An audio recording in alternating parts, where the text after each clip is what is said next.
Bueno, como estaba diciendo, la clase de hoy va a ser de repaso. Vamos a empezar con un ejercicio de matrices de Markov. Se considera la siguiente matriz, me da una matriz. El primer ítem me dice chequear que se trata de una matriz de Markov. El segundo me dice hallar el estado después de 5 iteraciones para los siguientes estados iniciales. Y me dan 3 estados iniciales. Y el tercer ítem me pregunta si existe el estado límite para cualquier dato inicial. Y si hay 2 datos iniciales con distintos estados límites. Si existe m infinito, y en el caso de que exista m infinito, calcularla. Bien. Si creo que se trata de una matriz de Markov, bueno, es simplemente ver que todas las entradas son no negativas y que las columnas suman 1. Esto es porque, o sea, la primera columna marca como las probabilidades de transicionar del primer estado a los otros distintos estados. La segunda columna es lo mismo, pero para el segundo estado. Entonces la suma de las probabilidades tiene que dar 1. Y todas las probabilidades tienen que ser no negativas. Es simplemente eso. Bien. Entonces ahí asigné la variable esta, la matriz esta que me dieron a la variable m. Inmediatamente observo que todas las entradas no son no negativas. Y para chequear que suman 1, directamente lo que hice fue agarrar y hacer la multiplicación del vector fila, que tiene 3 unos, este es np1 3, por la matriz M.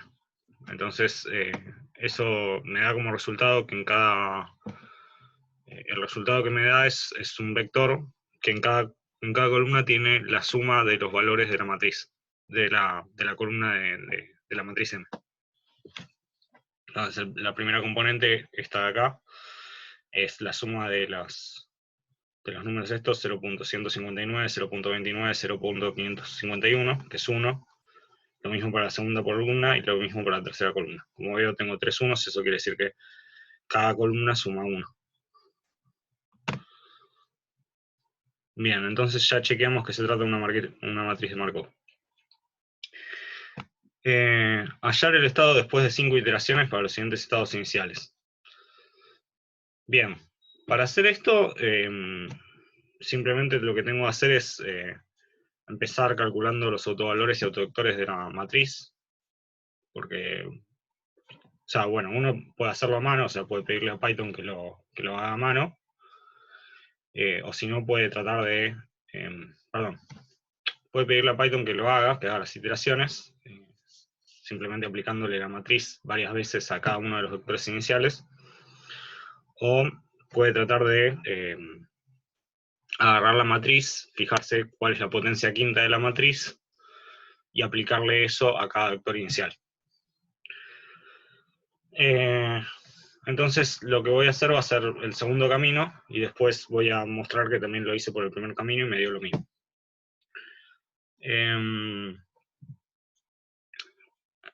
Calculo los autovalores y autovectores de la matriz para hacer el segundo camino, porque para cuando uno quiere tomar la potencia de una matriz, en general tiene que diagonalizarla y después tomar la potencia correspondiente de esa matriz diagonal, que es simplemente elevar a esa potencia los distintos valores de la diagonal, y después volver a través del cambio de base a la potencia de la matriz original. Voy a dejar de explicar, que quizás es confuso así hablado, y voy a pasar a hacer el ejercicio. Entonces el segundo ítem, para empezar a hacerlo, necesito calcular los autovalores y autovectores de la matriz. Eso simplemente se lo pedí a Python. Acá no sé por qué tengo un espacio.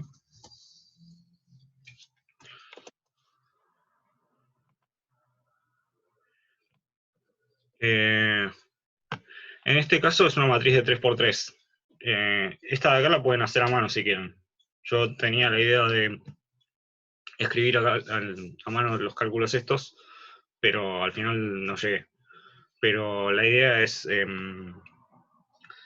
Lo pueden hacer a mano porque simplemente pueden calcular el determinante m menos lambda i, que sería lo que tienen que calcular para calcular los autovalores.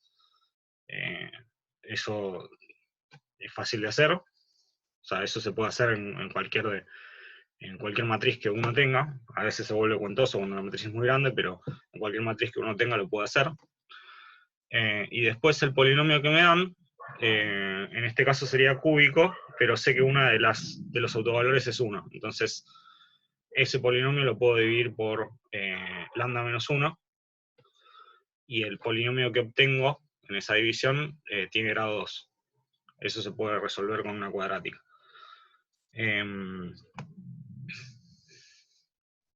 este caso es mucho más simple porque simplemente le pido a Python que me resuelva el polinomio, o sea que me saque los autovalores y los autovectores.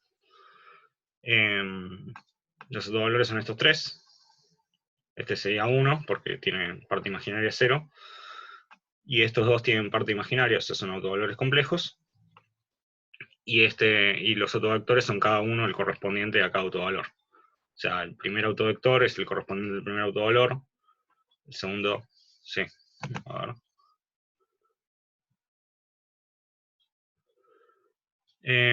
Creo que pueden hacerlo de las dos formas. O sea,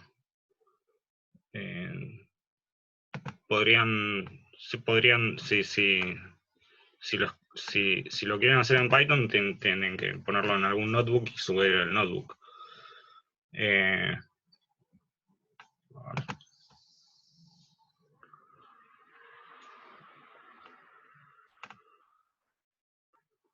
Yo creo que sí, que se puede hacer de las dos formas, porque, o sea, porque a veces es medio engorroso el tema de calcular todos los autovectores y cosas así, entonces, si la matriz no es del todo bonita, yo recurriría a hacerlo en Python.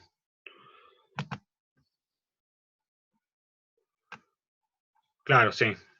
Sí, vi que tenía muchos ceros esa matriz, por ejemplo. Eso es que sea bonita la matriz, digamos. Por eso. Bien.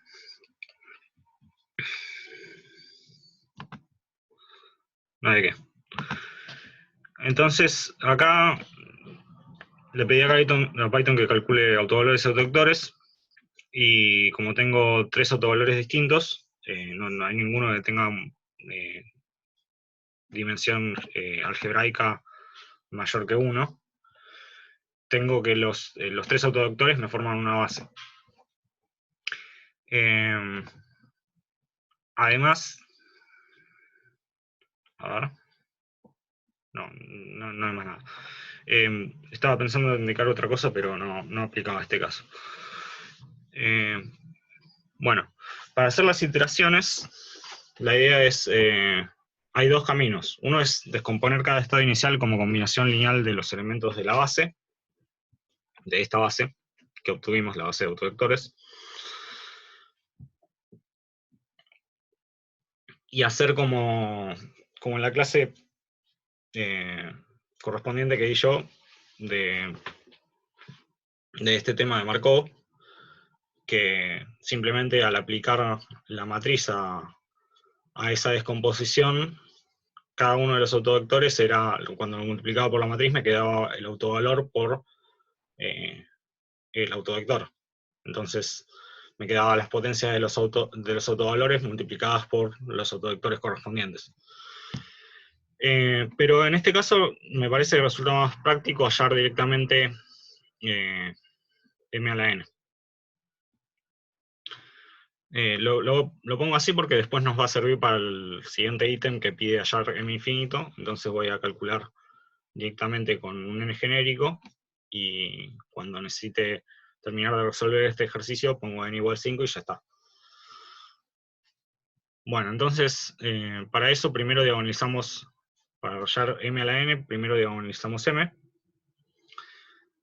Si es la matriz diagonal que tiene los autovalores en el orden que nos dio Python, o sea, que tiene un 1 en la primera entrada, después en la entrada 2,2 tiene este autovalor, y en la entrada 3,3 tiene este otro autovalor. y B es el E1, que sería esta matriz de acá, que son cada columna es el autovector correspondiente a cada uno de los autovalores. Tenemos entonces que vale esta igualdad, M por B es igual a B por D. Esto es simplemente porque cada columna, cuando yo hago la multiplicación M por B, las columnas de esta matriz M por B son cada una de las columnas de B multiplicada por la matriz M. Y las columnas de B son autovectores, entonces es el autovalor correspondiente multiplicado por la columna correspondiente, y eso se puede escribir como B por D, donde D es la matriz diagonal. Entonces ahora simplemente para terminar de escribir M descomponiéndolo con la matriz diagonal es invertir B y me queda M es igual a B por D por B a la menos 1. Y de acá simplemente M a la N es B por D a la N por B a la menos 1, porque es simplemente multiplicar N veces M, y se me van cancelando los B a la menos 1 contra los B que me aparecen uno al lado del otro. Me queda B, el primer B, D multiplicado N veces, y B a la menos 1, al final de todo. Esto lo habrán visto en la teórica. Bien, entonces ahora tengo que calcular esto de acá. Para eso voy a necesitar la inversa de B, que la calculo acá. Acá está la inversa de B. Y bueno, D es simplemente, como dije, la matriz que tenía estos autovalores en la diagonal. Es una matriz diagonal que tiene estos autovalores en la diagonal.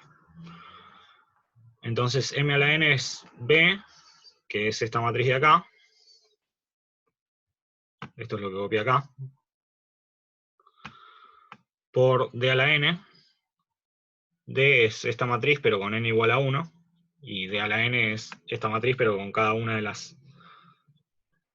los elementos de la diagonal elevados a la N, porque es una matriz diagonal.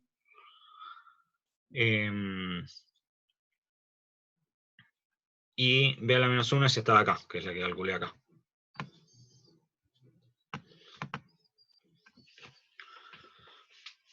Bueno. A nosotros nos interesa N igual a 5, así que voy a simplemente calcular, hacer esta cuenta de acá, pero con N igual a 5. Para eso escribí, val 5 lo tomé como el vector que tiene los autovalores de mi matriz original elevados a la quinta. Esos son, es esta variable val 5. D5 sería D a la quinta, o sea, sería esta matriz con N igual a 5. Es la matriz que tiene en la diagonal los elementos de val 5, porque val 5 tiene los elementos o sea, tiene los autovalores, pero elevados a la quinta. Entonces, acá, esto de acá, simplemente, este comando de acá simplemente me escribe la matriz diagonal que tiene estos bloques en ese orden. M5 es M a la quinta, y eso es simplemente hacer B por D a la quinta por B a la menos 1. B a la menos 1 yo lo había llamado Bim, entonces acá escribí B de a la quinta por Bim, y le pido que me imprima M a la quinta. Entonces me termina dando esta matriz. Esta matriz es M a la quinta. Ahí escribí esta matriz.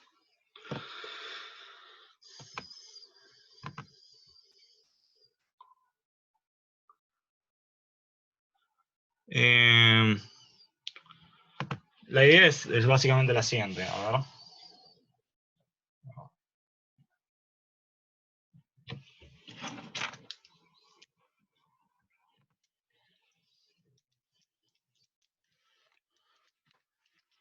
Yo le paso a ver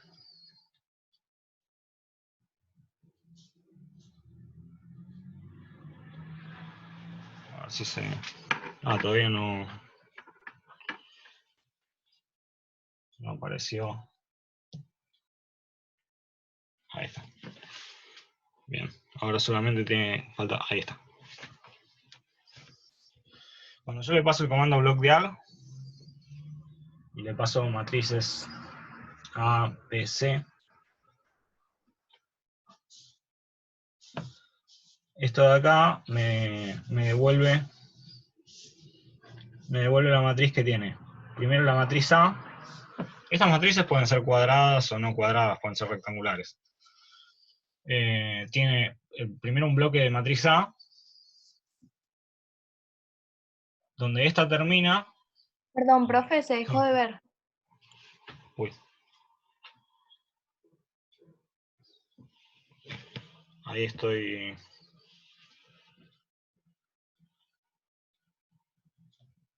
Bueno, mi celular decidió irse de la reunión, pero ya lo vuelvo a meter.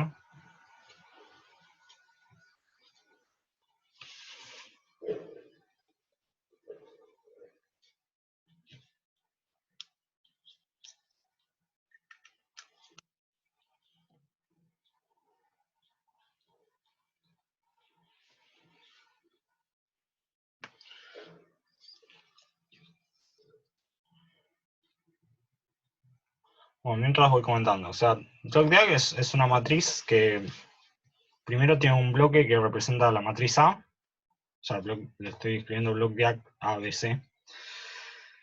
Primero tiene un bloque que representa la matriz A, donde termina en las columnas que terminan la matriz A y la fila que termina la matriz A, empieza directamente el bloque de la matriz B. Y lo mismo después con la C. Y todo el resto de las entradas es 0. Ahora cuando termine de entrar, lo termino de mostrar, mientras voy escribiendo.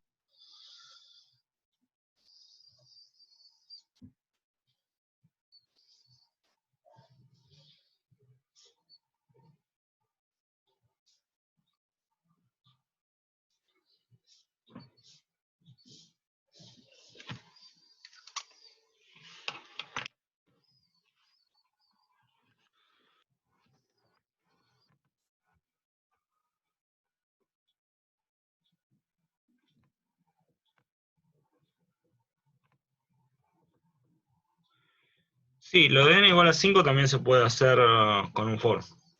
Sí. Ahora. Bueno, esto parece que no quiere resolverse. Ya entonces directamente voy a pasar a compartir de vuelta y voy a mostrar la documentación de blockdiag.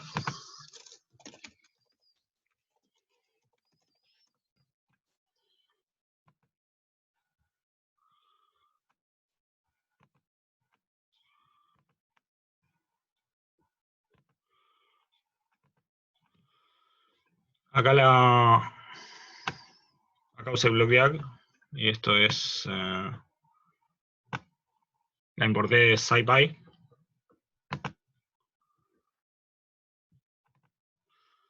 Si no lo pueden escribir a mano, o sea, escriben la matriz con los que tenga todos ceros en el resto de los lugares y que tenga en la diagonal los autovalores elevados a la potencia correspondiente.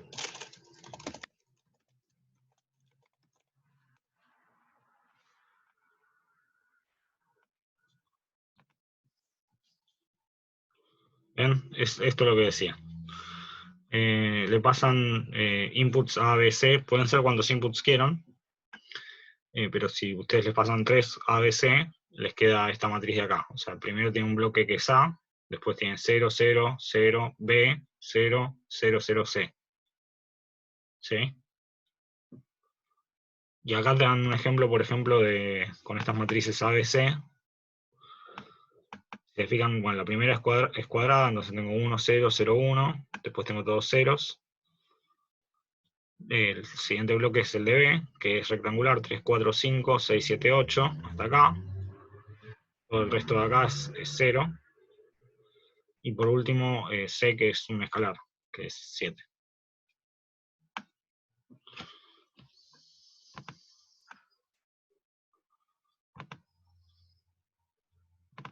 Aquí. Bien. Volviendo entonces a lo que estábamos haciendo.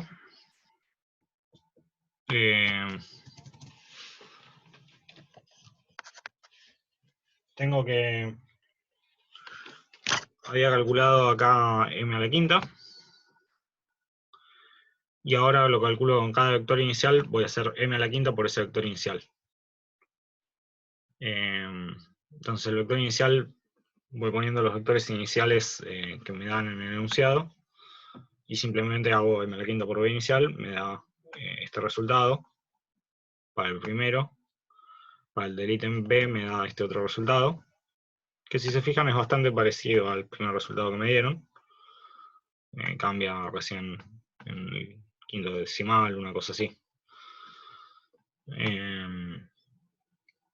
Y en el ítem C me da este otro resultado. También lo mismo, son los tres parecidos.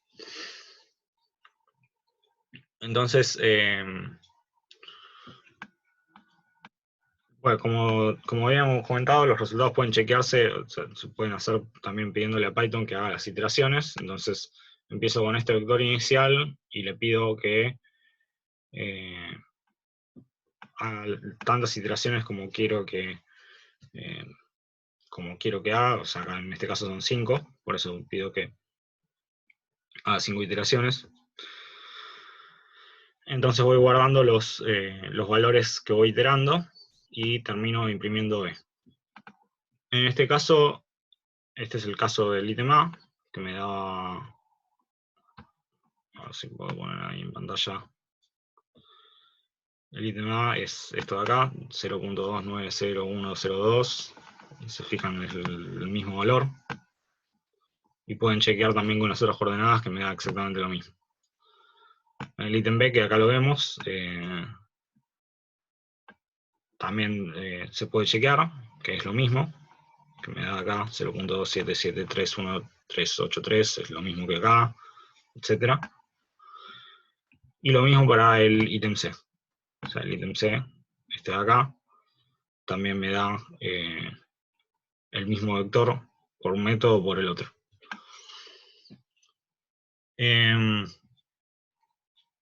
Bien. Entonces, ya terminamos el segundo ítem del ejercicio. Ahora en el tercer ítem me preguntan si existe estado límite para cualquier dato inicial y si hay dos datos iniciales con distintos estados límites. Bien. Estoy acabando de entrar de vuelta. Ahí está.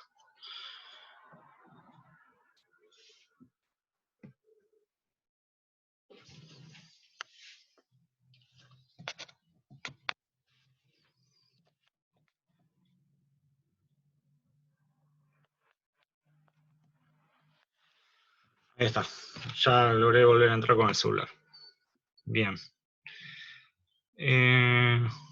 Entonces, ¿existe el estado límite para cualquier dato inicial?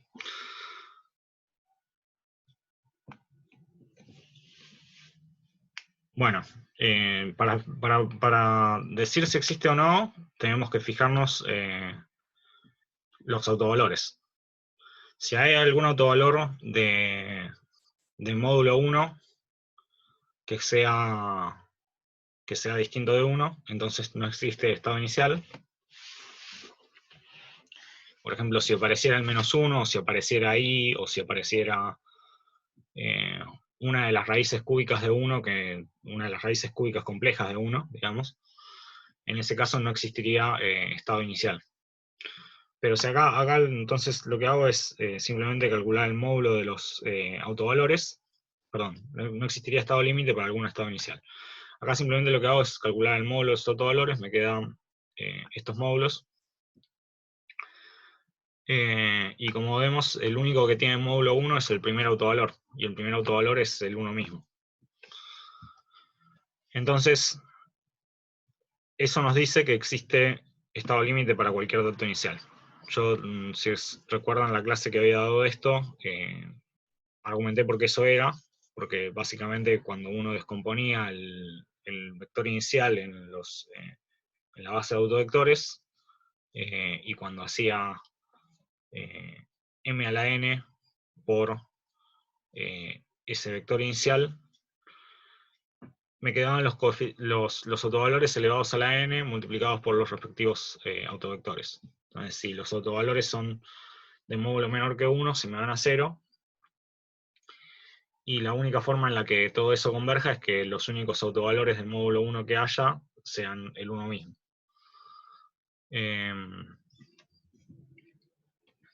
Bien, entonces, acá observamos que el único autovalor con módulo 1 que hay es el 1, y por eso para todo estado inicial hay estado límite.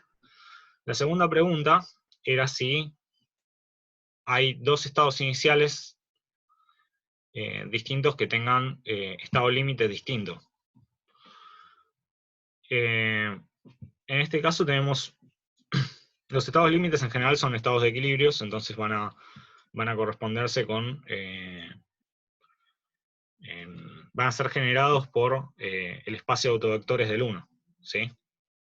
Porque el espacio de autovectores del 1 son los vectores que son estados de equilibrio. Los estados de equilibrio son los autovectores correspondientes al autovalor 1.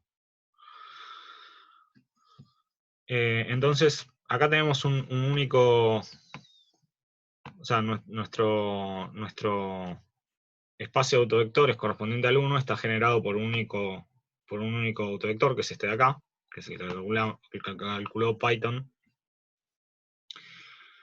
Entonces, los estados de equilibrio tienen que ser de la forma gamma por este vector de acá.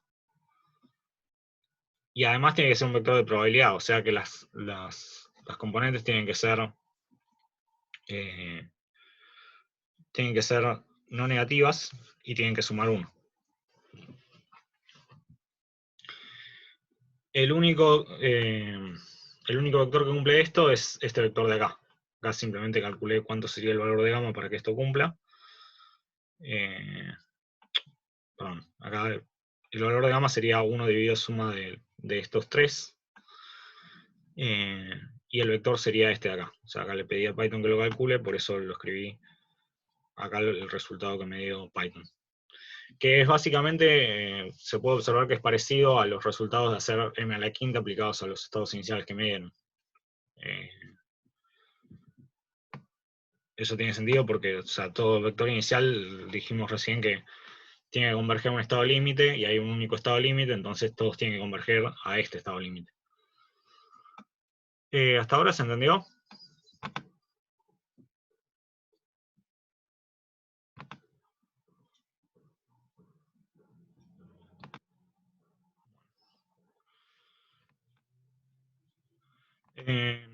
Después me pregunta si existe m infinito. Para ver si existe m infinito, simplemente tenemos que agarrar m a la n e intentar aplicarle límite cuando n tiende a infinito. M a la n ya la escribimos como b por d a la n por b a la menos 1. Entonces, la idea es que le vamos a aplicar el límite a d a la n, cuando n tiende a infinito. De la n es esto de acá, y cuando n tiende a infinito, estos autovalores, este de acá y este de acá, tienen módulo menor que 1. Entonces, cuando n tiende a infinito, tiende a 0. Cuando n tiende a infinito, tiende a 1, porque es siempre 1. Entonces, esta matriz tiende a esta matriz de acá. 1, 0, 0, 0, 0, 0, 0, 0, 0, 0. Entonces, podemos decir que existe d infinito, y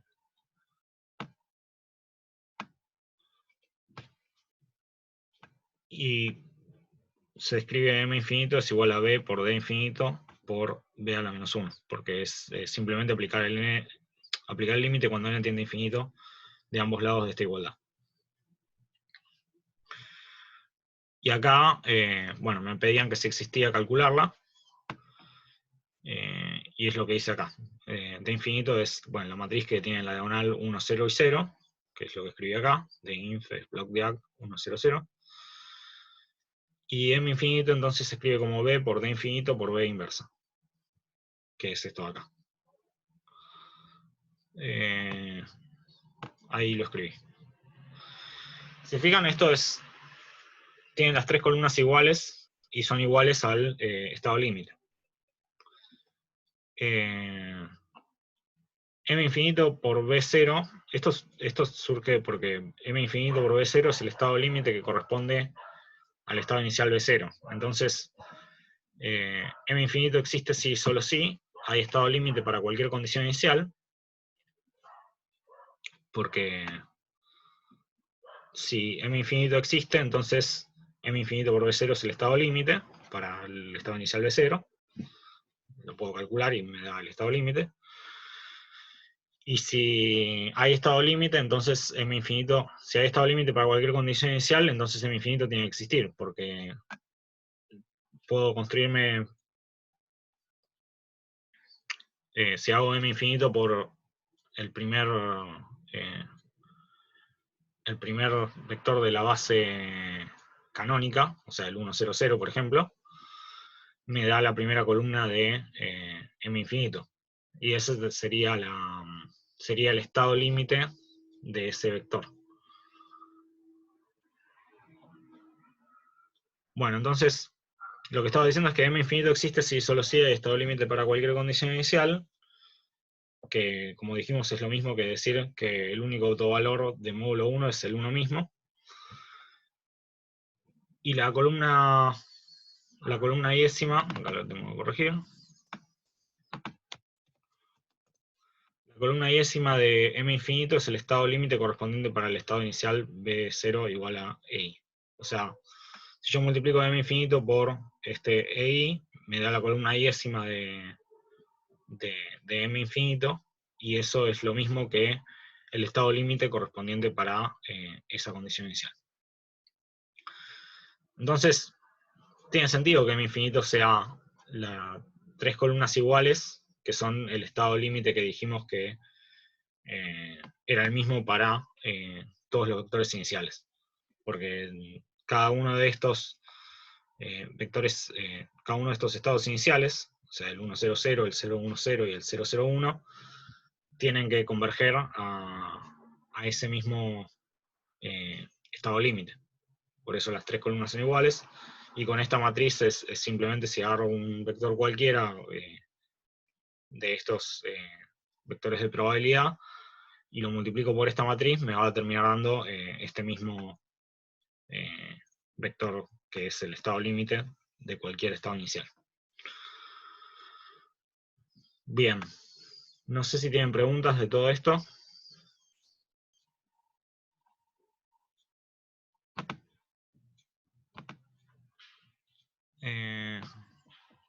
No estaba viendo el chat, a ver.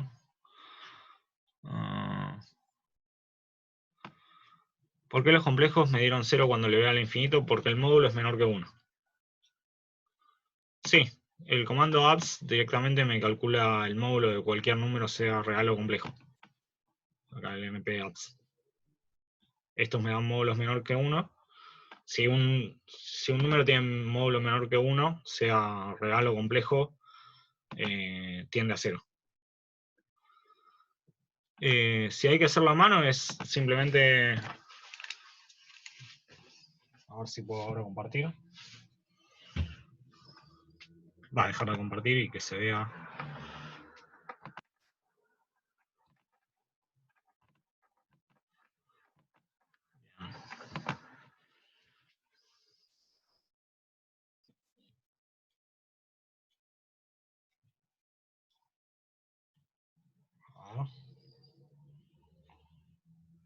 Ahí está. Se llegó a ver. Si lo tienen que hacer a mano es simplemente el módulo de... O sea, ustedes tienen un número complejo, tienen que calcular el módulo de un número complejo, esto es la raíz cuadrada de a cuadrado más b cuadrado. Recuerden que el módulo de un número complejo es simplemente la distancia al cero. Entonces, es esta acá. Y en general, o sea, la idea es que los números complejos, A más BI, se escriben como el módulo R por coseno de tita más i seno de tita.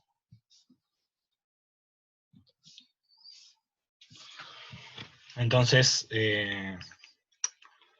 cuando uno escribe a más bi a la n,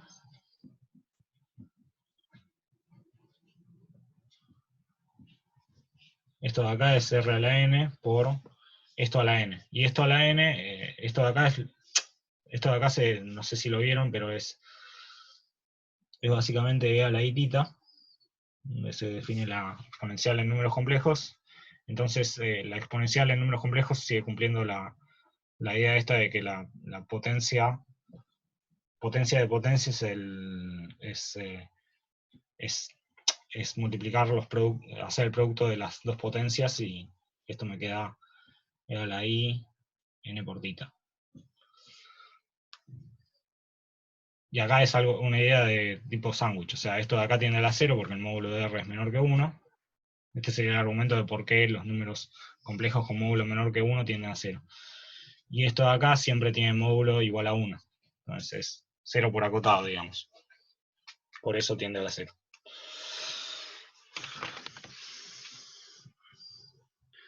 Bien. Paso entonces al siguiente ejercicio.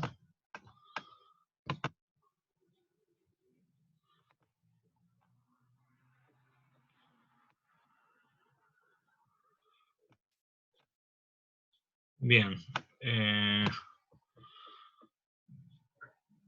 El ejercicio 2, ahora, ahí está, es sobre cuadrados mínimos cuadrados. Me dan una tabla de datos y me piden en el ítem 1 ajustar los datos a un modelo de la forma y igual a logaritmo natural de a por x1 al cuadrado más b por coseno de x2, usando cuadrados mínimos ordinarios. Y el ítem 2 es lo mismo, pero usando cuadrados mínimos generalizados.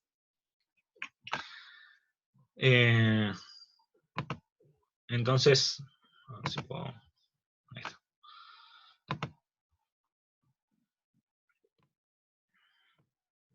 Lo que empezamos haciendo en el ítem 1 es partir de la ecuación esta que me dan, igual al logaritmo natural de ax1 al cuadrado más b por coseno de x, y despejar hasta que de alguno de los dos lados tenga una combinación lineal de las constantes. O sea, las constantes A y... En este caso pueden ser las constantes A y B, o pueden ser transformaciones de esas constantes en otras constantes. Pero la idea es que de un lado me quede una combinación lineal de constantes, que son las que tengo que buscar, y del otro me queda otra cosa. En este caso simplemente paso el logaritmo natural del otro lado, me queda la exponencial de i es igual a por x1 al cuadrado más b por coseno de x2, y acá simplemente ya tengo una combinación lineal de las constantes a y b en este caso.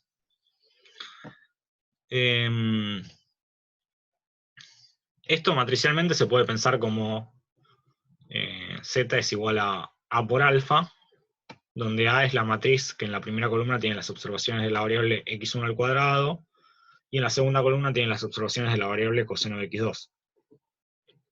Z es el vector columna que tiene las observaciones de la variable exponencial de i, y alfa es un vector que tiene las constantes que es esta que estoy buscando, que son a y b.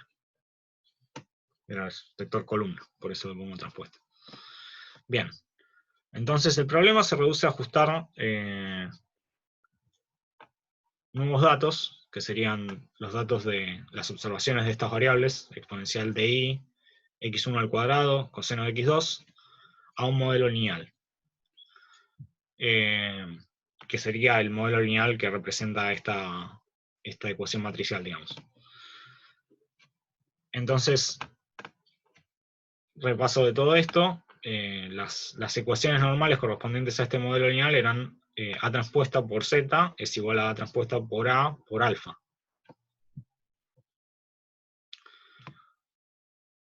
Entonces voy a calcular, acá es simplemente hacer lo que vinimos haciendo en toda esta práctica de mínimos cuadrados, es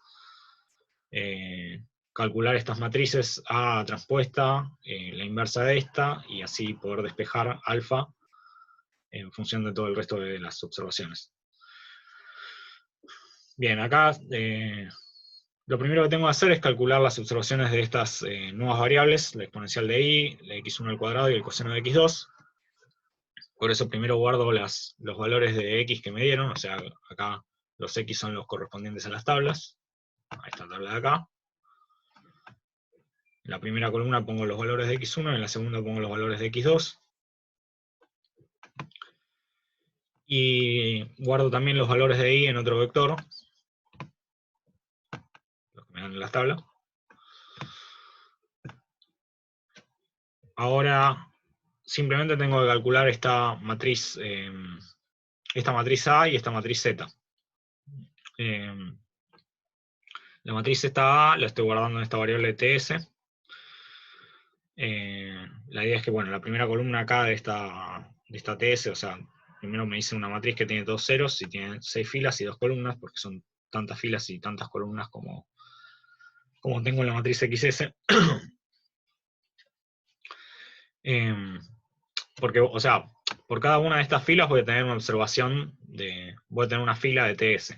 Pero además son 2 columnas porque voy a guardar las variables x1 al cuadrado y la variable coseno de x2. Si tuviera más variables tendría que ponerle más columnas, pero la cantidad de filas es la misma que la cantidad de observaciones que tengo.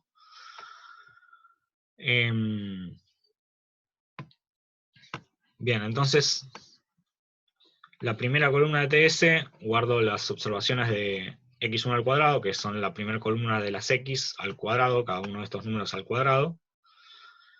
Y en la segunda columna guardo las observaciones de la variable coseno de x2, que son la segunda columna de las x, le aplico el coseno a cada una de esas observaciones.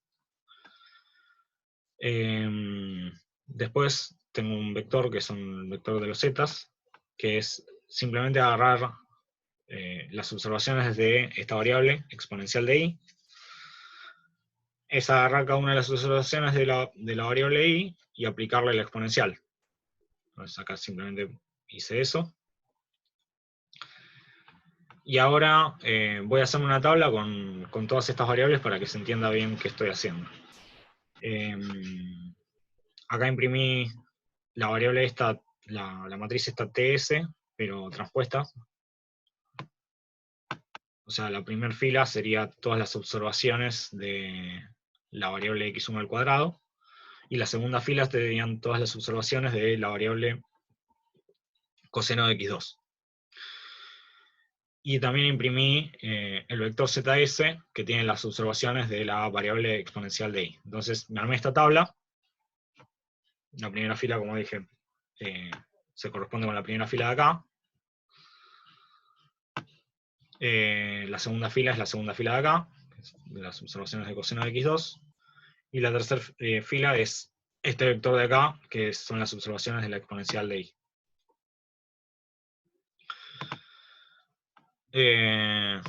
Y ahora es simplemente resolver las ecuaciones normales tal cual las conocíamos. O sea, la matriz A es la matriz que escribí como TS. A transpuesta, bueno, AT es A transpuesta, transpuse A. Q es la inversa de A transpuesta por A. Y ahora, para calcular alfa, es simplemente Q por A transpuesta por el vector de las zetas. Esto es simplemente porque, si se fijan, en esta ecuación de acá, las ecuaciones normales que tenía que resolver, lo único que tenía que hacer era pasar la inversa de A transpuesta por A del otro lado, y eso ya me despeja alfa, que es lo que estaba tratando de resolver. Bien, entonces me dieron estos valores de alfa.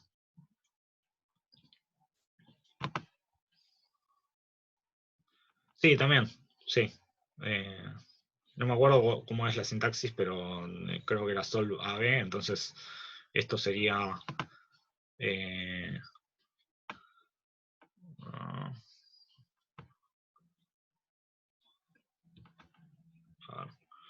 sí, sería sol A transpuesta A, coma A transpuesta Z, ZS. Y eso me resolvería cuál es el valor de alfa.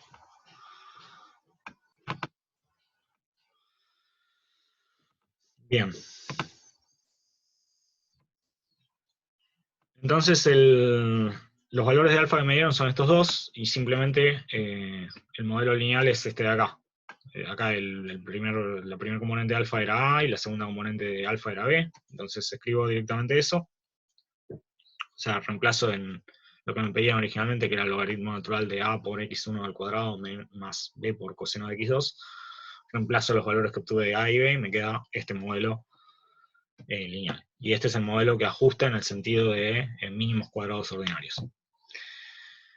Para el caso de mínimos cuadrados generalizados, lo que se pretende es minimizar esta expresión de acá. Donde acá la notación que estoy usando es y evaluado en y latina, se corresponde con la iésima observación de la variable y. ¿Sí? Y es la misma notación para las otras variables. Entonces lo que quiero hacer es minimizar esta expresión de acá. Y si consideramos la transformación que le aplicamos a I sub i a la variable i para linealizar el modelo, que era la exponencial, podemos reescribir la expresión de esta forma. O sea, esto es la misma suma que dije que quería minimizar. Lo escribimos entonces como, bueno, le aplico la exponencial a la variable i, pero para que quede la misma igualdad tengo que aplicarle la función inversa, entonces me queda el logaritmo natural de la exponencial en la observación i sub i. Menos todo esto de acá que queda igual, logaritmo natural de a por x1 al cuadrado más b por coseno de x2. Y ahora, esto de acá, si nosotros pensamos las diferencias del modelo linealizado que teníamos, el modelo linealizado que teníamos era este de acá, las diferencias son exponencial de i menos a por x1 al cuadrado menos b por coseno de x2. Entonces, la única diferencia entre esas diferencias del modelo linealizado y estas diferencias de acá es que acá tengo el logaritmo natural aplicado a ambos términos de la diferencia, digamos. Al término formado por las variables independientes y al término formado por la variable dependiente. Entonces, para deshacerme de ese logaritmo natural, simplemente aproximo utilizando teorema de valor medio. Eso lo vieron en la teórica, lo repasaron en la teórica, de hecho.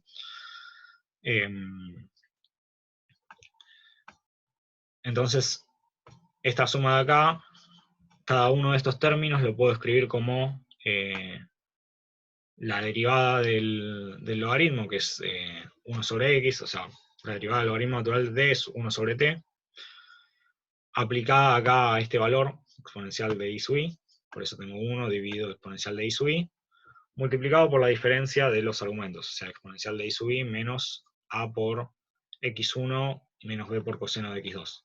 Es esto de acá. Acá me comí un paréntesis. Sí.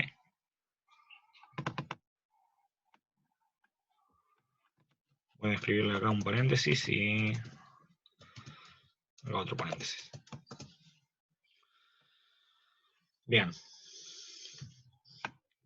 Entonces, tengo esta suma de acá. Y ahora lo que se quiere minimizar es esta expresión de acá. O sea, la idea es que si i sub i, si la exponencial de i sub i se parece a esta cosa que está acá adentro, esta aproximación es buena, entonces me basta con minimizar esta cosa de acá. Bien. El problema entonces se redujo a minimizar esta expresión, y esta expresión, si se fijan, es lo mismo que esto de acá. Acá simplemente estoy dividiendo toda esta resta de acá por la exponencial esta. Ahora voy a poner acá, de vuelta me olvidé de los paréntesis.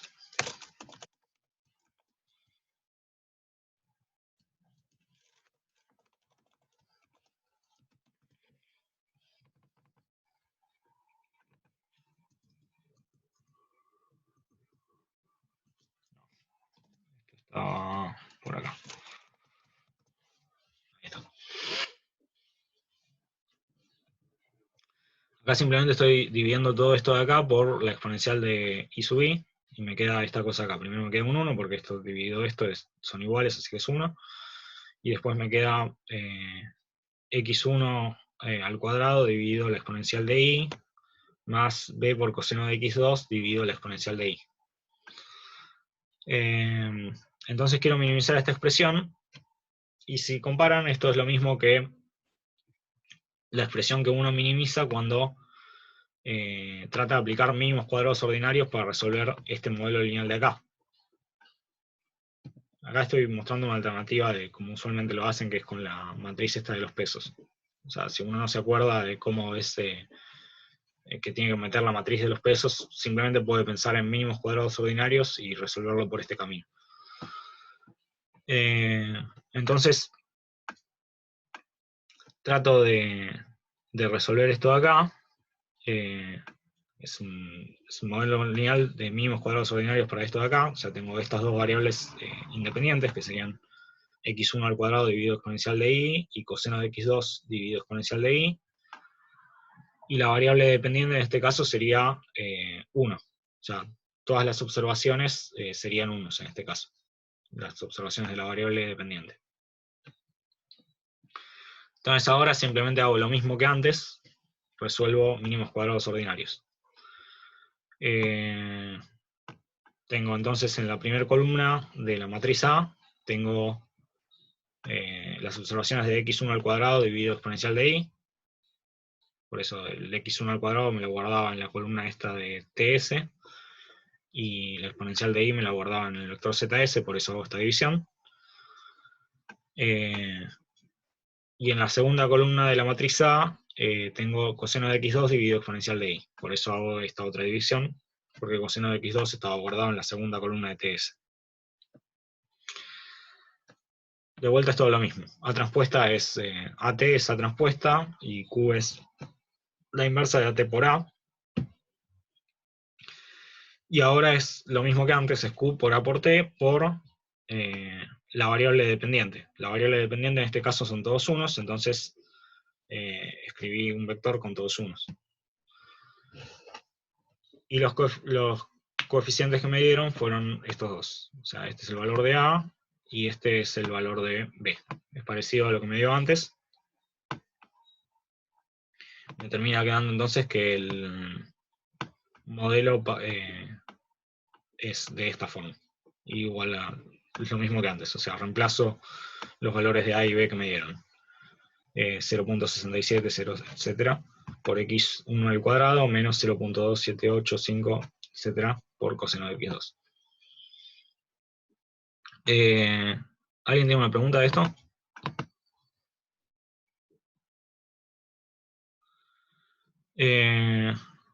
Claro, sí, o sea, si te fijas, en el tema de los pesos creo que usaban los pesos afuera del cuadrado, entonces sería e a la menos 2i.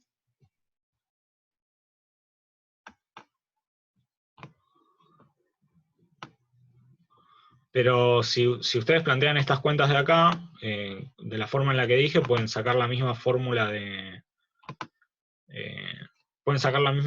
que usaban que les dieron para cuando tenían que hacerlo con pesos, simplemente despejando de las ecuaciones normales. O sea, pueden sacar las ecuaciones normales para la condición de estar con pesos, simplemente despejando de las ecuaciones normales de cuadrados mínimos ordinarios.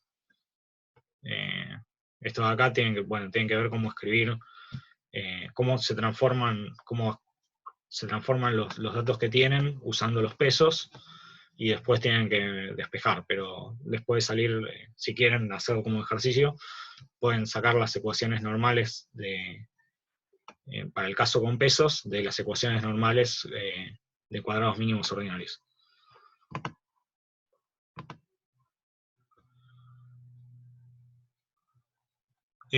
Sí. Acá lo que estaba tratando era de minimizar esto de acá. Esto de acá es lo mismo que se quiere minimizar cuando uno hace mínimos cuadrados ordinarios para resolver este modelo lineal. ¿Sí? Entonces acá simplemente puedo pensar que estoy tratando de resolver el modelo lineal con estas dos variables independientes, x1 al cuadrado dividido la exponencial de y coseno de x2 dividido la exponencial de y. y la variable dependiente serían todos unos. ¿Sí? Las observaciones serían todos unos. Entonces, simplemente hago eso. O sea, hago lo mismo que antes, calculo la matriz A, que tiene como primera columna las observaciones de la primera variable independiente. La primera variable independiente es x1 al cuadrado dividido el exponencial de y. X1 al cuadrado lo estaba guardando en la primera columna de las TS.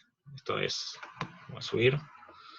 Ahora cuando definí TS, la primera columna guardaba los x1 elevados al cuadrado. Y la segunda columna guardaba los cosenos de x2. Entonces, usé eso para definir esta variable A, esta matriz A. La matriz A entonces tiene como primera columna las observaciones de esta variable, x1 al cuadrado dividido el exponencial de y, que es lo que escribí acá. O sea, la exponencial de y la guardaba en la ZS y x1 al cuadrado lo guardaba en la primera columna de t sub s. Por eso hice esta división de acá. Y para la segunda columna de A, necesito coseno de x2 dividido el exponencial de y. Los cosenos de x2 lo guardaba en la segunda columna de t sub s, y el exponencial de y se guarda en los zetas. Entonces hago esa división de ahí.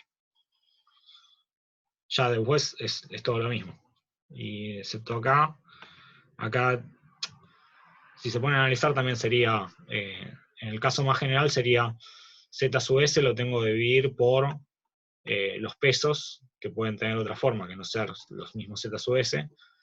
En este caso, como los pesos, perdón, no serían los pesos en el sentido de que usaban los pesos antes, sino este 1 dividido exponencial de y.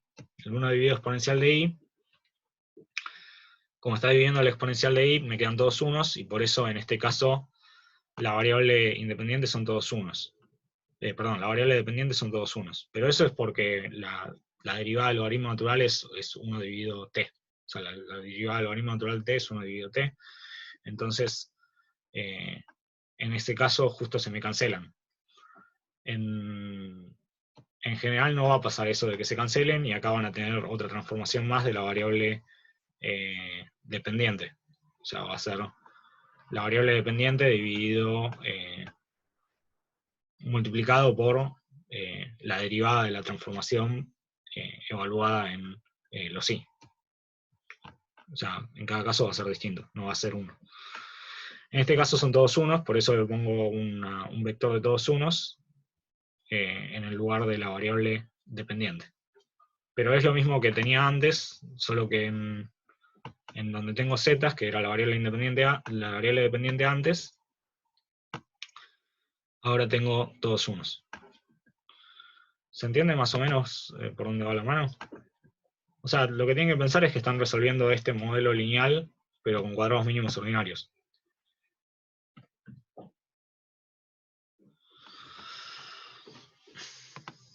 Bien.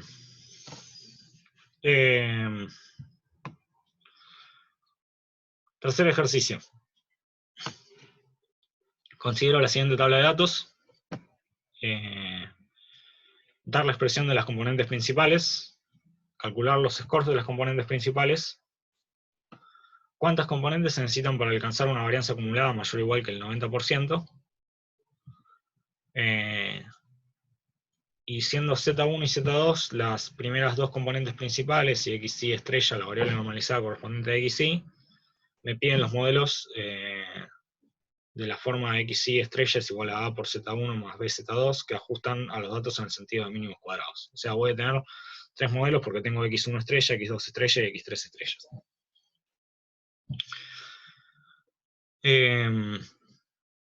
Bien.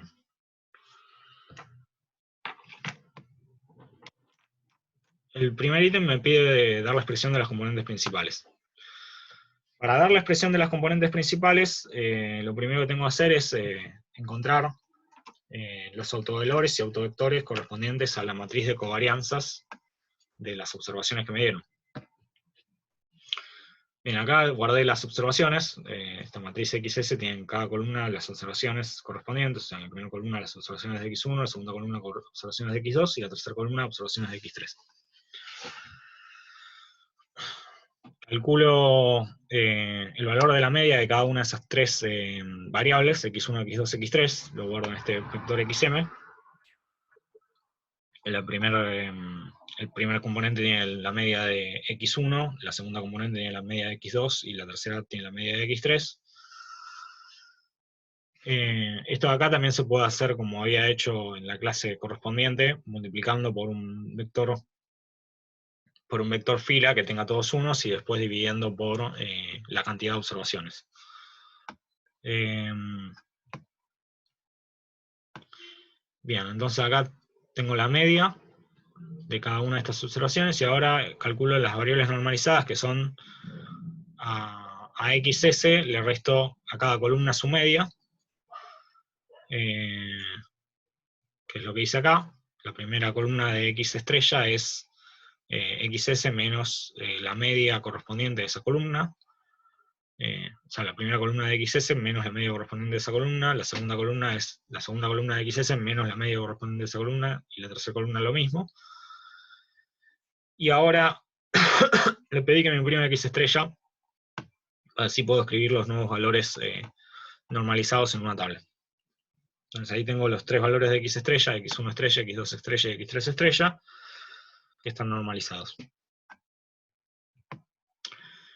Bien, una vez que tengo estos valores, calculo la matriz de covarianzas. La matriz de covarianzas es simplemente X estrella transpuesta por X estrella dividido la cantidad de observaciones. No hay mucho misterio ahí. Le pedí que imprima la matriz de covarianzas. Es esta de acá. Y a la matriz, a esta matriz lo que hacemos es pedirle que calcule los autovalores y autovectores. Que eso es como lo hicimos antes, con este comando de acá.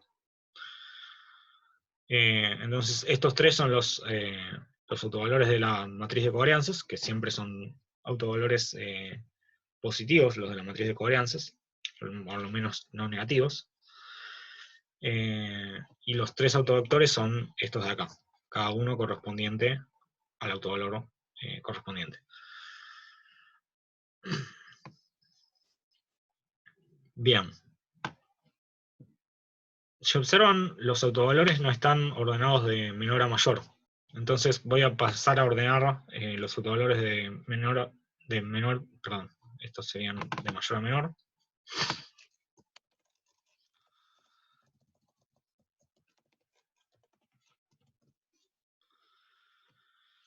Procedo a ordenar los autovalores y reordeno los autovectores para que cada uno me siga quedando con el autovalor correspondiente. Entonces acá me hago un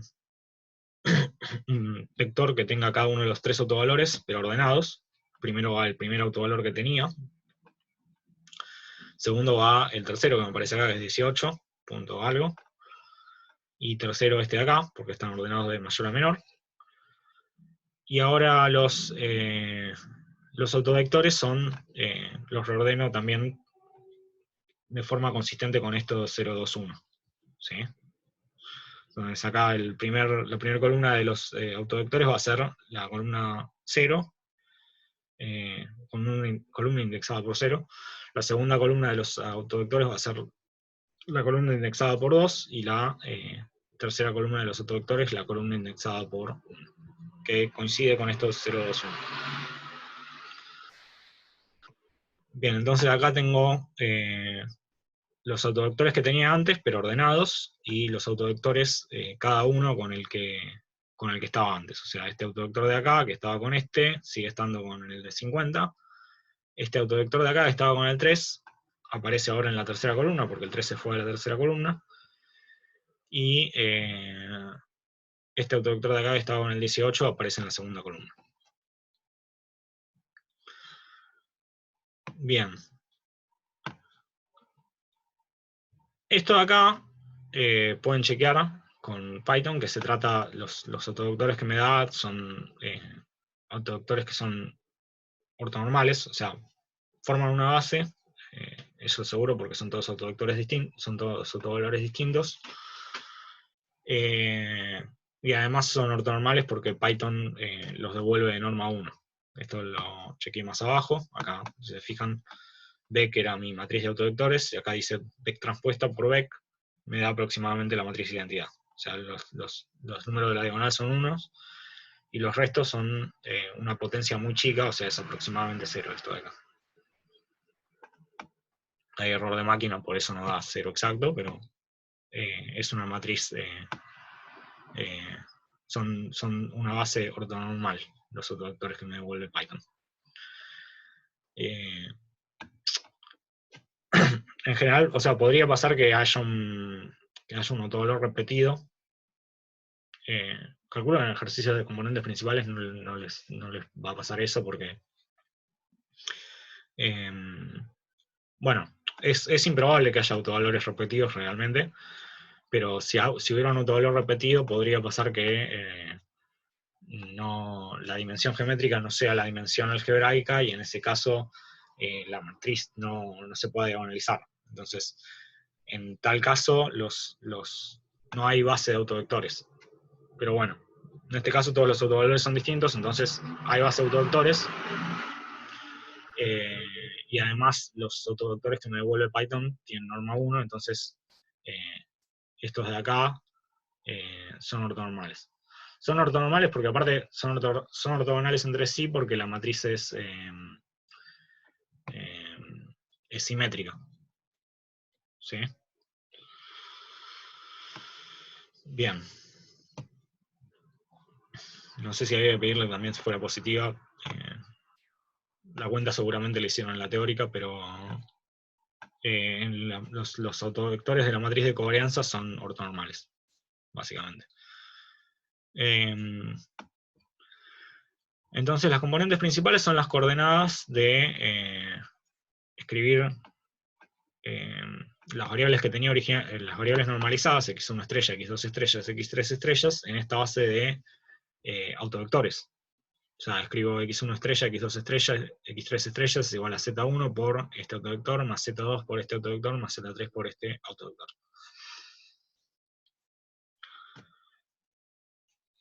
Y ahora, para la idea de escribir la expresión de las componentes principales es que yo quiero despejar acá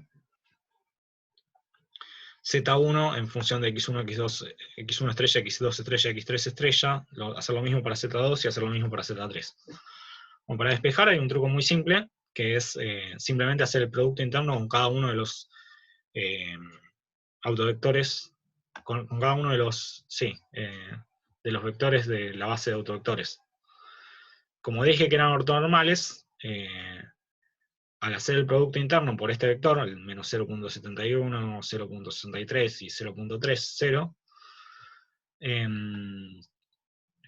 al hacer el producto interno contra ese vector, este de acá me da 1, o sea, el producto interno con este me da 1, el producto interno contra este me da 0, y el producto interno contra este me da 0. Y del otro lado, bueno, me queda el producto interno de este vector con esto. Entonces, la primera ecuación es la que surge de hacer ese producto que dije recién.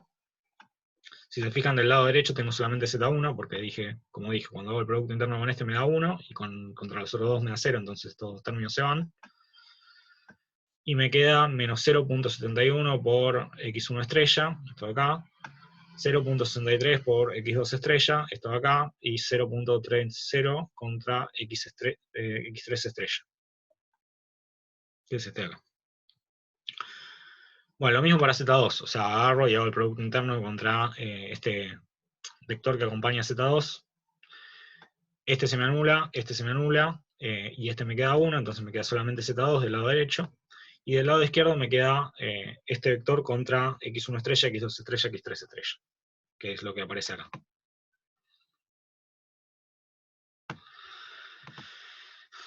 Y para Z3 es lo mismo. Entonces, esto de acá es la expresión de cada una de las componentes principales.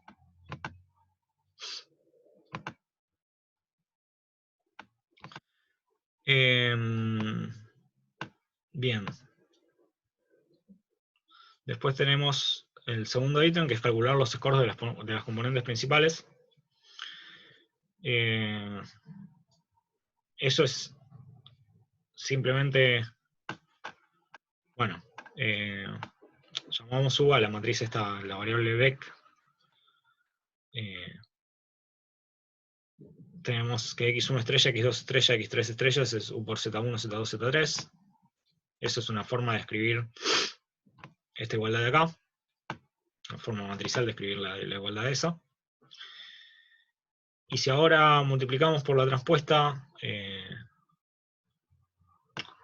si ahora transponemos esto, me queda como fila x1, x2, x3 estrella, x3 estrella es igual a la transpuesta de esto, que es, bueno, se cambian los lugares, y me queda la transpuesta de z1, z2, z3, que es z1, z2, z3 como vector fila, multiplicada por la transpuesta de U, transpuesta.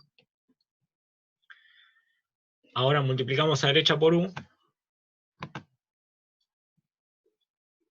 Los scores son como los registros de las observaciones. O sea, si se fijan acá es como que la primera observación que tenemos de x1, a ver. Cuando me dan las observaciones me dan esta fila de x1, esta fila de x2 y esta fila de x3. Hay como un primer registro de observaciones, que son estas tres observaciones. x1 toma el valor este, x2 toma el valor este, y x3 toma el valor este. Es como que van repitiendo un experimento varias veces y les van dando observaciones de las tres magnitudes. Entonces acá, en la segunda repetición, x1 me dio este valor, x2 me dio este valor, y x3 me dio este valor. Y bueno, cuando normalizan, también tienen registros para x1 estrella, x2 estrella y x3 estrella. O sea, en la primera repetición del experimento, los valores de x1 estrella, x2 estrella y x3 estrella son estos tres. En la segunda repetición, me dan estos tres valores, etc. Lo mismo para Z1, Z2, Z3. O sea, Z1, Z2, Z3 se puede calcular, como vimos, tiene una expresión en función de x1 estrella, x2 estrella y x3 estrella. Entonces, si yo aplico esta fórmula para una de las observaciones, o sea, en la primera repetición del experimento me dio estos valores de x1 estrella, x2 estrella y x3 estrella. Entonces, si reemplazo estos valores en la fórmula que obtuve, me da el valor de Z1. Y lo mismo para la fórmula de Z2, para la fórmula de Z3. Entonces, Z1, Z2, Z3 obtienen distintos valores en cada una de las repeticiones del experimento. No hay que. Bien. Entonces, la idea es que voy a calcular los valores observados de Z1, Z2, Z3. O sea, no serían observados en forma directa, sino que serían los valores que toman Z1, Z2, Z3 en cada repetición del experimento. Bien, entonces acá multipliqué por U, a ambos lados de la igualdad esta. Como U es una matriz cuyas columnas son vectores ortonormales, al multiplicar U por U transpuesta me queda la matriz de identidad, entonces de este lado no me aparece nada. De este lado me aparece x1 estrella, x2 estrella, x3 estrella por U. Y ahora, esto representa cada una de las filas de los scores de Z1, Z2, Z3. Entonces, si yo agarro, en lugar de tomar una de las filas de la matriz X estrella, tomo directamente toda la matriz X estrella y la multiplico por U, me va a dar todas las observaciones de Z1, Z2, Z3. Entonces es lo que hice acá. Agarré X estrella y la multiplico por U, que era Beck. Y acá simplemente le pedí que me la imprima transpuesta para yo poder copiar los valores en una tabla. Entonces los valores que me dio de Z1, Z2, Z3 son, en la primera repetición del experimento me dieron estos tres valores, en la segunda me dieron estos tres valores, me dieron estos tres valores, y en la tercera me dieron estos tres valores, etc. No sé si alguno tiene alguna pregunta hasta acá.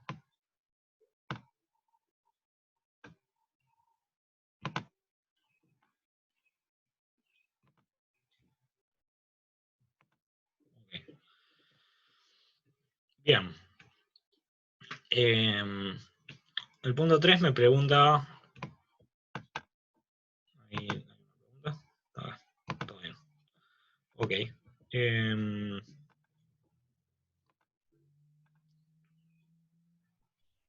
Sí, o sea, las componentes principales son variables. Los scores son los valores observados de las variables, digamos. En el primer experimento obtengo estos 3 valores observados, en el segundo tengo estos 3 valores observados, etc. ¿Sí?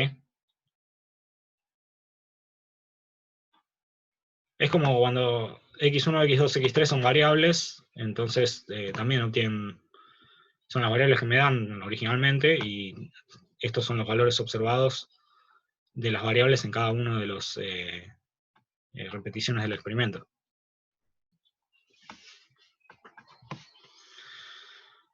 Bien. Entonces, me pregunta cuántas componentes se necesitan para alcanzar una varianza acumulada mayor o igual que el 90%. Para eso simplemente calculo las proporciones de la varianza total que explica cada una de las componentes principales. La varianza total es la suma de los 3 autovalores de la matriz de covarianzas. Y la proporción que explican de la varianza es simplemente el autovalor correspondiente dividido la varianza total. Entonces, acá agarré el val que tenía los 3 autovalores en forma ordenada y lo dividí por la varianza total y le pedí que me imprima ese vector. Entonces, la primera componente principal explica el 69%, la segunda componente principal explica el 25.8% y la tercera componente principal explica el 5%.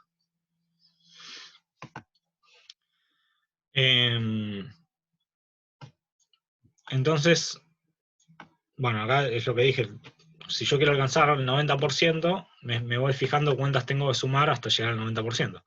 La primera componente solo explica el 69%, pero si sumo las dos primeras componentes, esto ya me suma, acá le sumé, me suma 94.9%. Entonces, ya con las dos primeras componentes alcanza para explicar el 90% de la varianza total.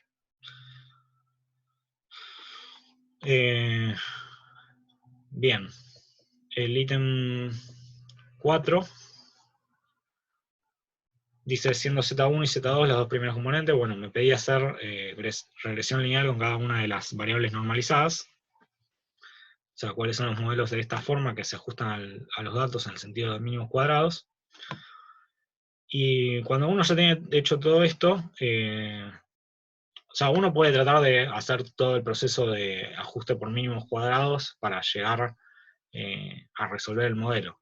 Pero cuando uno ya tiene hecho todo esto, lo más simple es simplemente agarrar esta ecuación que teníamos, que me da x1 estrella en términos de z1, z2, z3, lo mismo para x2 estrella, y lo mismo para x3 estrella. O sea, esto de acá es una igualdad que habíamos obtenido antes cuando habíamos tratado de encontrar la expresión de las componentes principales.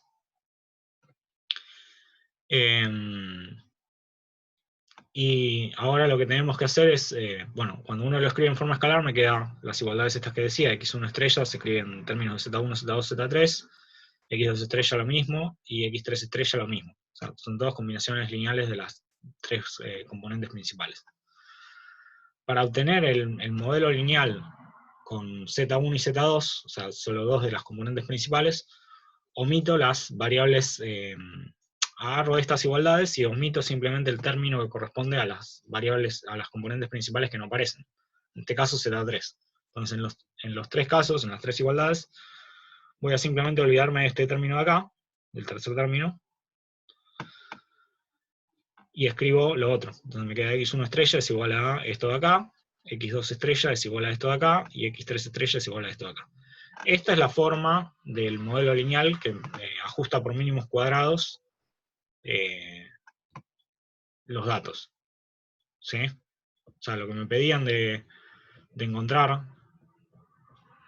x y estrella igual a por z1 más b por z2, este es un modelo lineal, me pedían los modelos que ajustan, que mejor ajustan en el sentido de mínimos cuadrados, son esos 3. Se obtienen simplemente olvidándome de la componente principal que no aparecen. ¿Sí? Esto es algo que mencioné en la clase que di de esto, y vale en general. Así que no hay que hacer ninguna cuenta y simplemente escribir eso. Bien. Ahora el cuarto ejercicio, para terminar, es uno de clustering. Considerar la siguiente tabla de datos. Tengo observaciones de las variables x e y. Me piden, ítem 1, hacer un diagrama de dispersión, cuidando que la escala en ambos ejes sea la misma. Ítem 2, agrupar en dos clústeres usando K medias, con K igual 2, y empezando con los baricentros B1 igual a 0, 0, y acá me olvidé, B2 igual a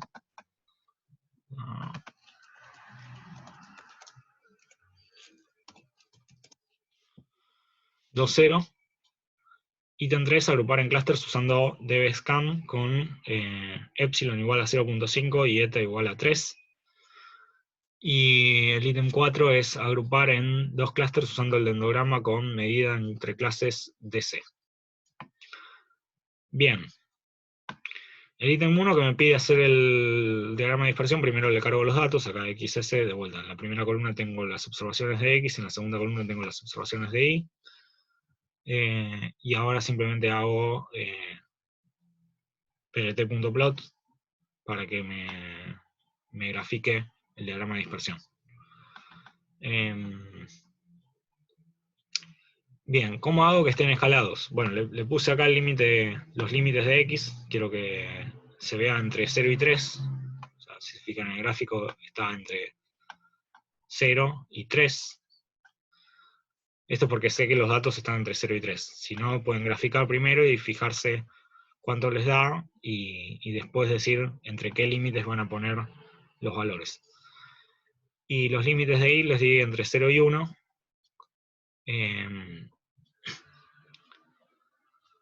Y acá simplemente ajusté el tamaño de la figura para que me quedara que en el ancho me quedé 3 veces el tamaño del alto, porque en el ancho tengo de 0 a 3 y en el alto tengo de 0 a 1. Entonces así me queda escalado.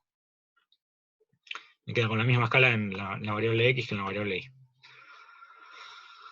Bien, entonces, bueno, este es el diagrama de dispersión que me pedían. En el ítem 2 me pedían utilizar K medias con K igual 2 y empezando con los baricentros B1 igual a 0, 0 y B2 igual a 2, 0. Este lo hice a mano. Bien, acá simplemente le pedí que me grafique los distintos puntos, y a cada uno le pongo un color distinto. Estos son los círculos, representan los datos. Cada uno va con un color distinto, y acá están, se ve cuál es el número correspondiente al dato. O sea, el primer punto es este de acá, el segundo es este de acá, el tercero es este de acá, el cuarto es este de acá, el quinto es este de acá, etc. Bueno, sexto, séptimo, octavo, noveno y décimo aparecen de este lado. Y además le pedí que grafique los baricentros. Esto de acá es la línea de código que pide que grafique los baricentros, porque eran 0, 0 y 2, 0, los dos baricentros que estoy utilizando al comienzo.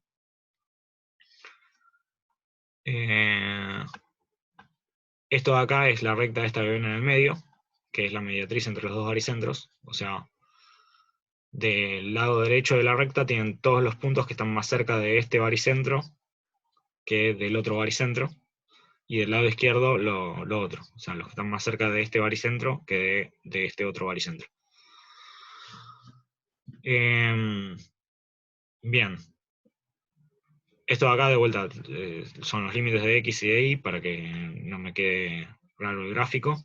Y le cambié el tamaño de la figura también para que me quede todo escalado.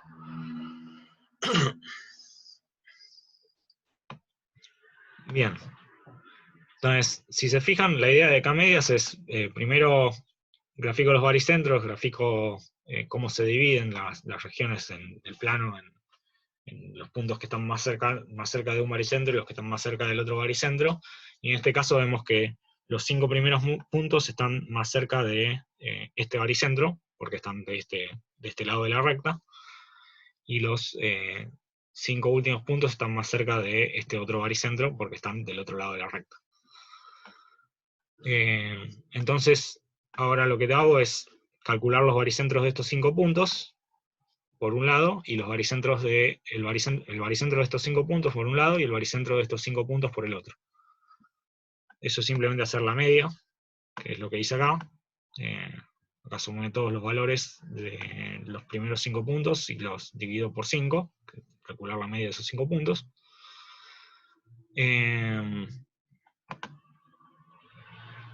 Para ir agregando. O sea, esto es lo mismo que decir igual B1 más XS K los puntos.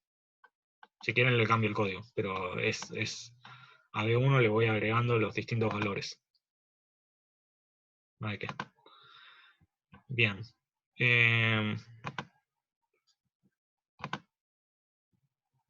A B2 hago lo mismo y le pido que me imprima B1 y B2. Y ahora vuelvo a graficar. Bueno, esto de acá esto de acá lo hice para poder graficar la mediatriz de los puntos. Si lo quieren hacer a mano, la mediatriz simplemente tienen que fijarse cuál es el punto en el medio de estos dos, que estaría por acá más o menos, y después trazan la recta que es perpendicular a la recta que une estos dos puntos. O sea, si ustedes trazan la recta que une estos dos puntos, es perpendicular a esta recta de acá, y además el punto medio entre estos dos cae sobre esta recta. Bien. Entonces acá simplemente pedí que grafique de vuelta todos los puntos y que me los etiquete. Pedí que me grafique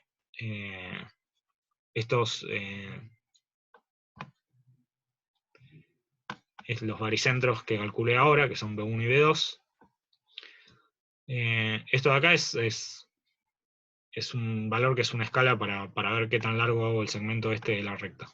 Si lo hago chiquito no me cubre toda la región en la que estoy graficando, pero si lo hago más grande me lo cubre todo. Entonces, ahora simplemente pedí que esta de acá es la línea de código que grafica la recta esa, la mediatriz. Y estos de acá son los valores de los valores que toma X y los valores que toma Y en la ventana que estoy haciendo, digamos. De vuelta, ajusto las dimensiones de la ventana para que no me quede la misma escala. Y ahora me observo que del lado de izquierdo de la recta me quedan los mismos puntos que tenía antes, y del lado derecho de la recta me quedan los mismos puntos que tenía antes. Entonces, como los clusters no cambian, los baricentros tampoco, y eso quiere decir que el método ya convergió. Ya para este punto tengo un clúster a la derecha y un clúster a la izquierda.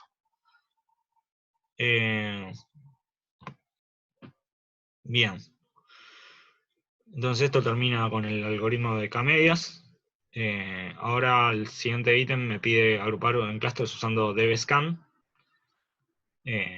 Para usar dbscan, bueno, la idea de dbscan es, bueno, tengo que ver las distancias entre cualquier par de puntos.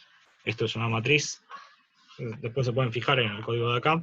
Es una matriz que me tira la distancia entre cada par de puntos. O sea, esta de acá es la distancia entre el primer punto y el primer punto. Esta de acá es la distancia entre el primer punto y el segundo punto. Esta es la distancia entre el primer punto y el tercer punto. Esta es la distancia entre el primer punto y el cuarto punto, etc. Y acá es la distancia entre el segundo punto y el primer punto, el segundo punto y el segundo punto, el segundo punto y el tercer punto, etc. Entonces, esta matriz de acá me muestra las distancias entre cualquier par de puntos. O sea, la entrada de IJ tiene la distancia entre el punto I y el punto J. Y de todas estas, lo que voy a hacer es fijarme cuáles de estas distancias caen por debajo del epsilon que me dieron, que es epsilon igual 0.5. Entonces acá le pido que me imprima esto, distancia menor que epsilon. Cuando la distancia es menor que epsilon me va a devolver un true, entonces esto quiere decir que La distancia, en toda la diagonal, la distancia son ceros, por eso me devuelve true en toda la diagonal. Y en el resto de los lados, bueno, la distancia entre 1 y 2 es menor que epsilon, entonces es menor que 0.5, este es 0.47, por eso me devuelve true. Acá, por ejemplo, la distancia entre 1 y 4, o sea, esta sería la distancia entre 4 y 1, es en la cuarta fila, acá es 0.23, eso es menor que 0.5, entonces me devuelve true de vuelta, etc. Hace lo mismo para todas las casillas de la matriz.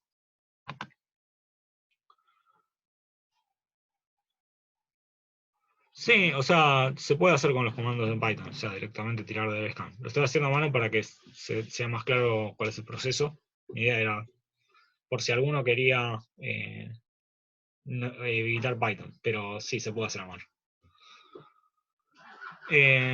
Se puede hacer a mano o se puede hacer con Python, a eso me refiero.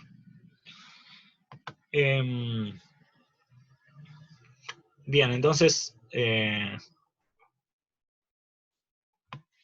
ahora si llamamos xy al punto diésimo, la cantidad de true de la fila diésima me dice cuántos puntos distan de xy menos de e.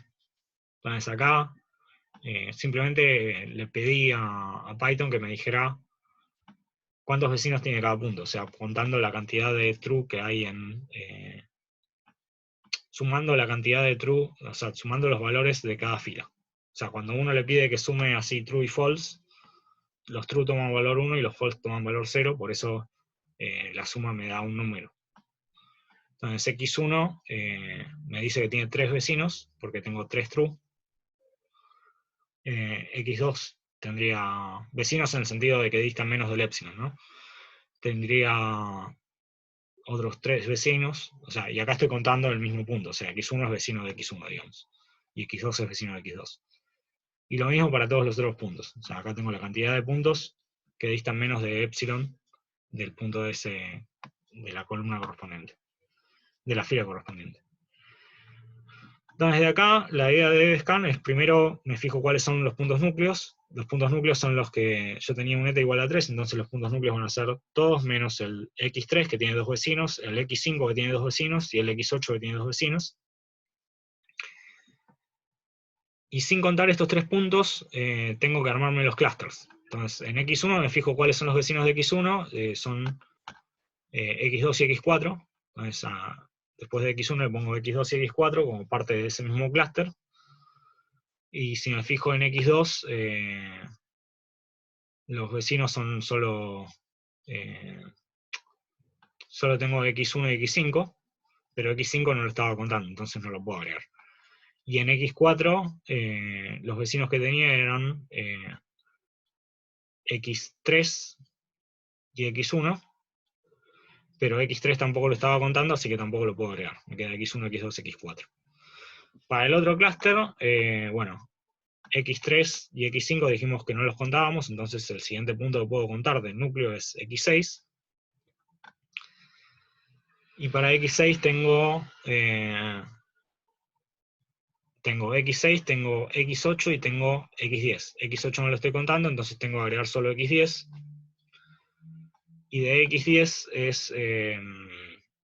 los vecinos que tengo son x6, x7, x9 y x10. Entonces agrego x6, x7 y x9. Y eso ya me completa todos los puntos, porque, o sea, los puntos que no son ni x1, ni x2, ni x4, ni x6, ni x6, ni x10, ni x7, ni x9, son x3, x5 y x8. Entonces tengo estos dos clusters. Después de tener los puntos núcleos, o sea, estos son los núcleos, los clusters hechos solo con los núcleos son estos dos.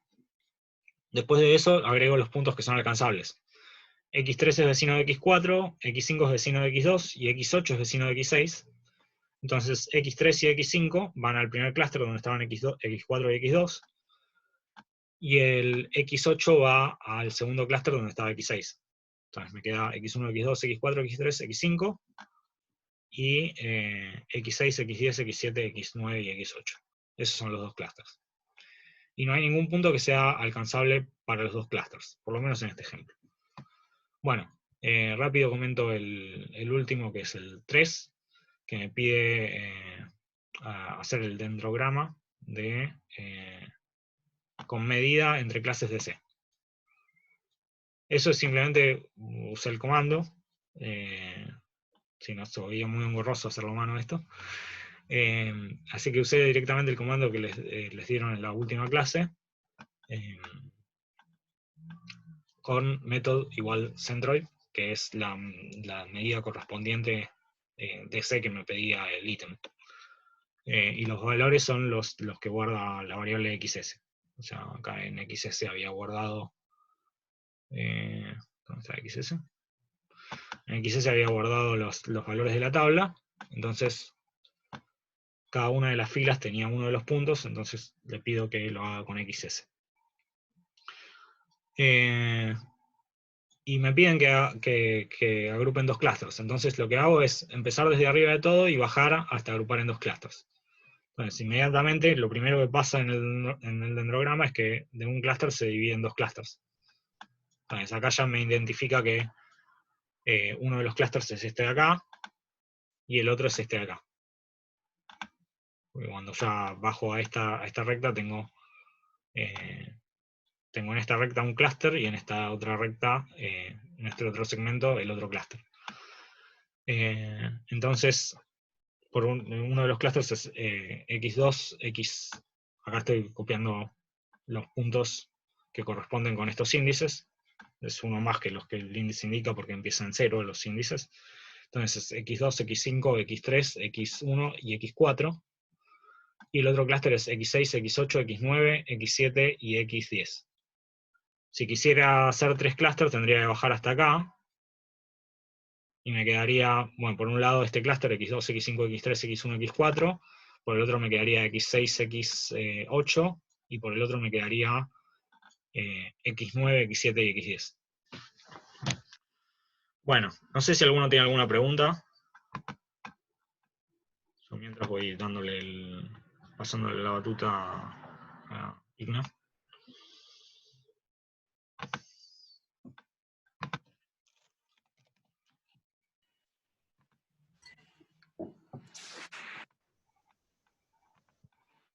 Bueno, ¿cómo va? ¿Qué tal? Esperamos. Bueno, creo que voy a dejar de compartir. Ah, ¿cómo es el 3D? El 3D es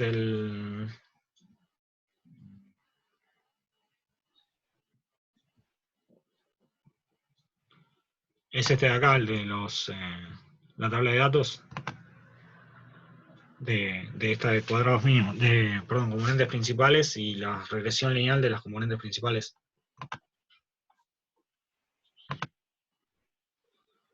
Bueno, en eso simplemente agarro la fórmula que había obtenido cuando estaba tratando de sacar las expresiones de las componentes principales. Lo primero que planteo es esto de acá, que es que las variables normalizadas son combinaciones lineales de los